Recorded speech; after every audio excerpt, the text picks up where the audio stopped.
श्रियकान्ताय कल्याणनिधये निधयेऽर्तिनाम् श्रीवेङ्कटनिवासाय श्रीनिवासाय मङ्गलम् लक्ष्मी सविभ्रमालोक सुभ्रूविभ्रमचक्षुषे चक्षुषे सर्वलोकानां वेङ्कटेशाय मङ्गलम् श्रीवेङ्कटाद्रिशृङ्गाग्रमङ्गलाभरणाङ्ग्रये मङ्गलानां निवासाय श्रीनिवासाय मङ्गलम्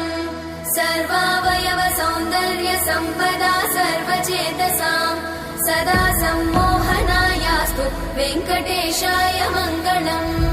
नित्याय निरवध्याय सत्यानन्दचिदात्मने सर्वान्तरात्मने श्रीमद् वेङ्कटेशाय मङ्गलम्